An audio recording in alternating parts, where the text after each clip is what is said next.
Hello, ladies and gentlemen. In a second, description of your ascendant or moon sign will follow.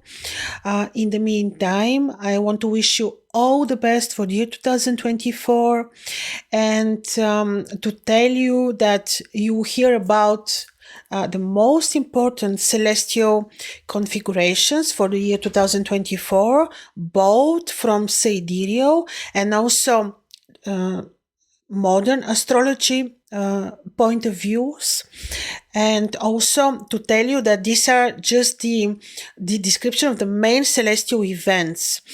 Of course, if you want to have more specific and very detailed reading on how these celestial events will influence your horoscopes, you may book a reading with me, consultation, which will be very detailed, and we'll be dealing with eclipses, with heliacal phases of the planets, with the future cycles, with also with the solar activity eventually, and with the main transits for 2024, and also with the very important changes of positions of the trans-Saturn planets like Uranus. So this will be discussed now, but in much better detail it will be seen in your horoscope, and such a reading will be available for you with a special discount for the year 2024, and you can find it under this video. So all the best to you, and to remind you again, we are very powerful and we can shape and we can program our realities, but knowledge is important. This is why I'm introducing you into these celestial events, transits, phases, eclipses, because once you are aware of them, once you are informed, you will do the needed action. In order to change what you don't want to happen, and in order to shape your own reality. So all the best, and here your ascendant followers. Thank you. Hello, ladies and gentlemen, with sidereal ascendant Aquarius or moon in Aquarius, or if you're following the modern tropical astrology, this will be Pisces. Now we'll be looking at the year 2024, what the year has for you in general terms. Now, first of all, the first appearance of the moon to begin the year, to show the month 1st of Nisan, which is the first lunar astronomical month, is taking place in your horoscope, in your 3rd house. This is not the very traditional situation. This is deviation from the norm. Usually the moon appears in Pisces, because this is very typical for our era. When we have deviation from the traditional, we have an omen, and we're looking at interesting emphasis on your 3rd house. What is 3rd house in the astrology? 3rd house is about brothers and sisters. This is a lot about knowledge, studies, communication, commerce. This is also the house of the goddess, which is the house where the moon is joyful. So it is related to your intuition. It is a lot about negotiations, and of course study, classes, courses. All this for some reason is very much emphasized for you, for your 3rd houses. So you will probably know what this means. You will maybe think this makes sense for some reason, maybe due to your plans, or maybe the destiny is bringing you there. So this is one important detail. Then also, just to remind you, Saturn remains also in year 2024 on your ascendant, and you already know about that because Saturn, sidereal Saturn, entered Aquarius in January of 2023, and he will stay there 3 years. And depends, this is very important, of course, depends how Saturn is placed in your horoscope. This is from this we can judge what kinds of results he will give you, of course. But in general, Saturn is Lord of Karma. He is very important. He is the Lord of time, discipline, yes, tears, sadness, it is possible. He is capable of bringing great rank, success, achievements very much, but he can also bring to us more challenging events. Of course, this is very specific and this can be seen in the personal horoscopes of people, but in general, I'm sure that when he's on your ascendant in his own kingdom, which is Aquarius, he can really make major changes for you, especially related to your mission, to your personal plans, occupation. Basically, he can touch upon almost every area of your life because of the power of the planets, and also because of his placement, which happens to be ascendant, which is angular position, which sends energies to every house of your horoscope. So this is very important. So you have another year of very karmic changes. They shouldn't be bad. Why? We don't look at this as bad development, but certainly you will not be exactly the same after he's gone, because he will teach you maybe a little bit more of time orientation, discipline, and so. Of course, you may need to watch out a bit for health, because it is all about you. You see, this is the house, which is the first house is describing you. Also because he makes opposition to the house of your marriage, relationships, agreements, partnerships. Also there you may need to remain more diplomatic, because he may test also those relationships of yours. But things are, once you know things are in your hands, you may be a little bit more, alert, diplomatic, and mainly patient and wise and forgiving, maybe. This is very important and is part of the lessons of Saturn. Now, another important event, very important of course, is that during the 2024, the two lunar nodes, Rahu and Ketu, will be in the axis of 2nd and 8th houses of yours, which are very much related to finances. You may see yourself a little bit more driven to making money. Also, suddenly you may be more interested to reconnect with, let's say, family roots. Somehow this will have impact on those areas of your life.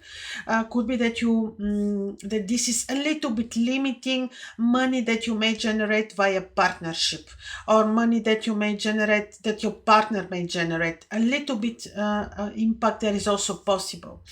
Now, of course, Rahu in Pisces, which happens to be your 2nd house, can also support making money through spiritual activities in a benevolent way. Now, another major event is, before that, just I forgot to mention, wherever Rahu and Ketu enter, they make changes, and this is simply because they take with themselves the eclipses. So the eclipse points for the next year, 2024, will be in your 2nd, 8th houses. Changes related to finances and family rules, communication. Now, the eclipses are 5. And around the times of the eclipses, try not to make very drastic financial decisions, let's say, or decisions related to family members, connection, reconnection, all this. Try 7 days before eclipse, 7 days after, not to be very, very, to make very important steps, simply because the eclipses are portals for change. And once this energy is over, you may opt for totally different path, let's say, or you may make totally different decisions. Therefore, you may like to note the dates of the eclipses. The first one, the lunar 25th of March. Then we have the solar, the total one, 8th of April, the lunar 17th, 18th of September, the solar 2nd of October, and then the lunar on the 17th of October. So this is major, very, very important. Then you have another important event, which is Jupiter is leaving Aries, where he was for the last 1 year, on 4th of May, and he's entering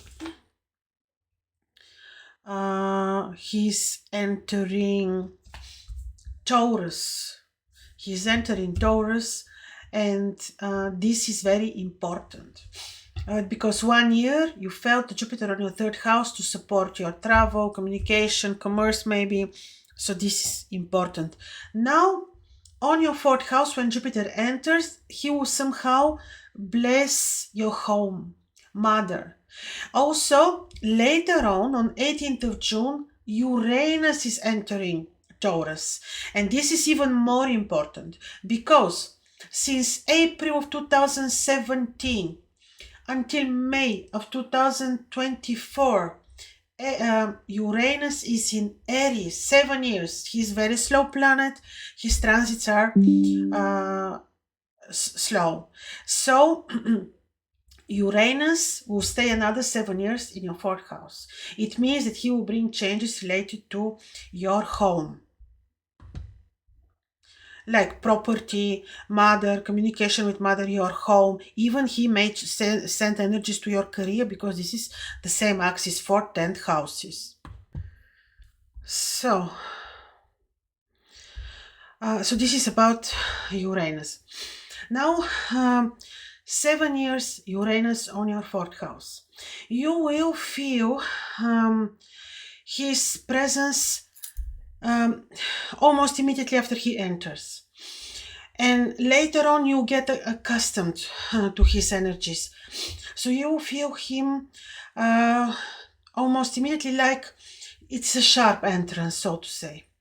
Because this is his energy. He's the master, the lord of change, of the sudden changes. So don't worry if you feel disharmony at home, if you just when you have to make sudden decisions related to property, real estate, relocations, better maybe, calm down, meditate, and wait a while, because in the beginning his entrance is quite influencing, so to say.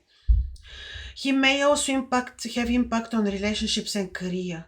Be patient, be, forgiving, because he will be forming a square to Saturn, who is on your ascendant.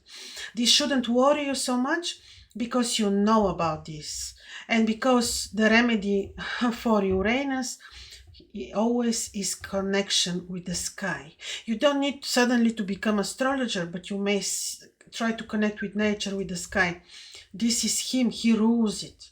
So this is quite, it sounds like simple remedy, and it is simple, but it is important. Then another very good thing, on 29th of June, Venus becomes visible for the first time on your 5th house. And here is where the help comes from, because Venus on your 5th house will be making trine to your natal Saturn. And this way she will soften the heaviness of this, of this aspect between Uranus and Saturn, which is a square and is quite intense. And Venus can also give you helping hand when it comes to your romantic life. Like she will restore the peace and so. So you may need really to think and make use of this beautiful energy of Venus. So not so many things actually are changing for you because you have Saturn on your ascendant. Just make sure that you're very patient, that you apply dose of wisdom when it comes to career, when it comes to your romantic life, relationships, and also for yourself.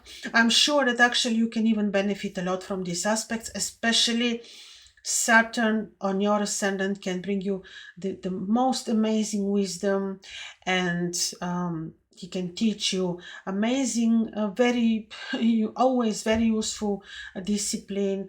And the more you understand this, the more you connect with these energies with understanding, the less hard they will be for you, because knowledge is power, and when we know, we're able to shape our own reality.